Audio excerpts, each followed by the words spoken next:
Area 3. Yes, Steve Pattice, shareholder from Los Angeles. Good morning, Warren and Charlie. I'd like to address the domestic Coke business.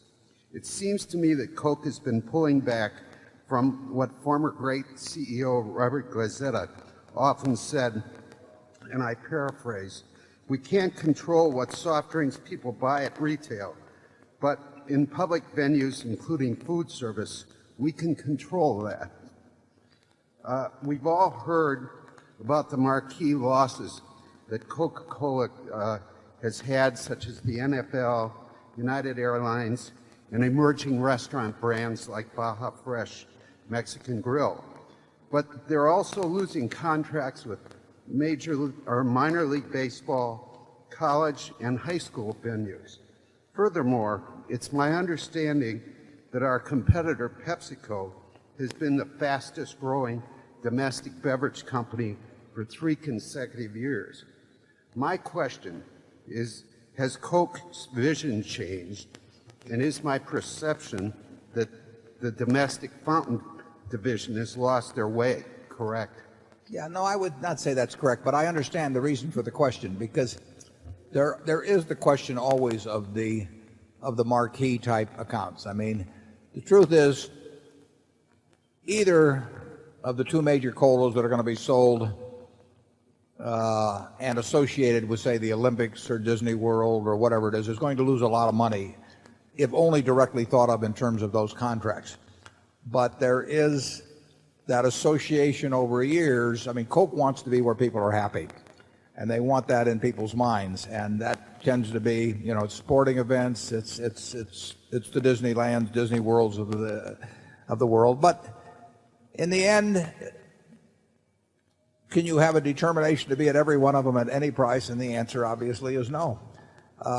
It was sort of interesting. About 5 years ago, or thereabouts, Coke took Venezuela essentially away from Pepsi. Venezuela was one of the few countries in the world in which Pepsi was the leader. And that was because the Cisneros family had developed the business down there very early. So Pepsi had 70 or 80% of the business. And in sort of a midnight raid, Coke bought the Cisneros operation, converted it all to Coke overnight, flew 747s in with, because they didn't want to have this, they wanted it to be a surprise, and they just reversed the whole situation in Venezuela. And it actually, whether that is going to turn out to be smart or not is another question, because they paid a lot of money to do it. But in any event, Pepsi was very upset. And so the University of Nebraska pouring rights came up very shortly thereafter. And the universities, as you know, bid out these things to get sort of an exclusive to a given university. And Pepsi came in and bid about twice as much for the University of Nebraska pouring rights as was the sort of the standard in terms of per student at universities throughout the country, at Penn State or something. And I like to think that they were trying to stick it in the eye of Coke by doing that in Nebraska. And I feel that the University of Nebraska really should give me credit for about $5 million a year of contribution to the university, because I don't think Pepsi would have done it if it hadn't been in Nebraska. Now, the question is, people at Coke called me and they said, you know, do you want us to go up against this? And I said, you know, no. It's nice to have everybody at the University of Nebraska drinking Coke, but if we've got everybody at Penn State drinking Coke, I mean, they're probably worth as much as potential Coke customers. So there is this bit where one organization or the other, particularly if they've lost one in the immediate past, may overbid a little for the next one. And, you know, for United Airlines, the question is how far do you let United or whomever it is drive you in terms of making that specific deal? I would say that in something like the Olympics, you know, I think Eastman Kodak made a huge mistake when they let Fuji take away the Los Angeles Olympics 20 years ago or so, because it allowed Fuji to get put on a mental parity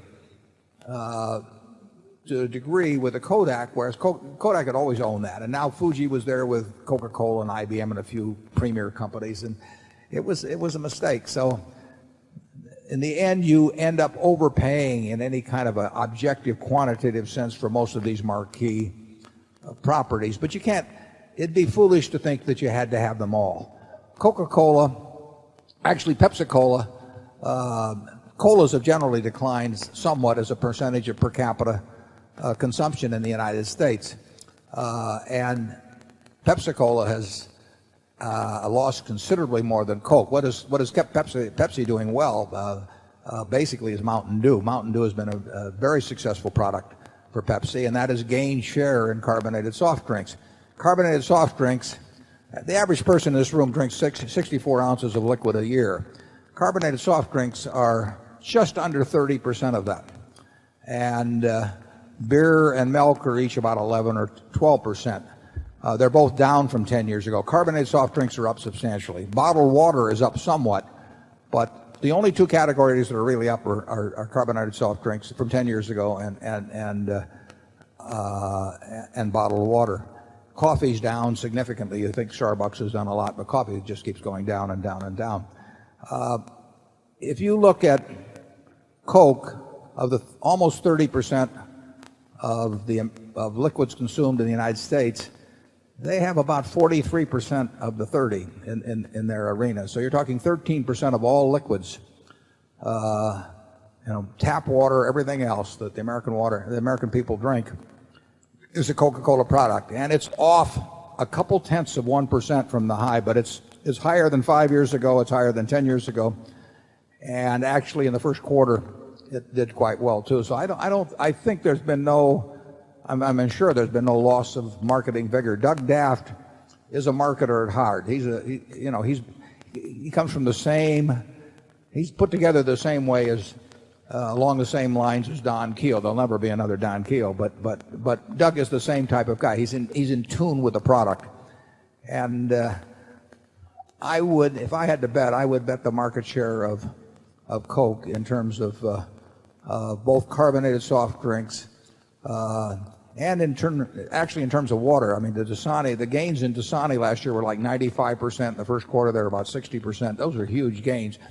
And Pepsi got an earlier start with Aquafina, but Coke has almost closed that gap.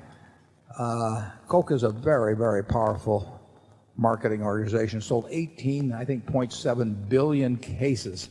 There's nothing like it in the world, and I do not think they've lost their focus or drive in any way whatsoever. Charlie? I've got nothing to add. Might try vanilla Coke too. It'll be out next month.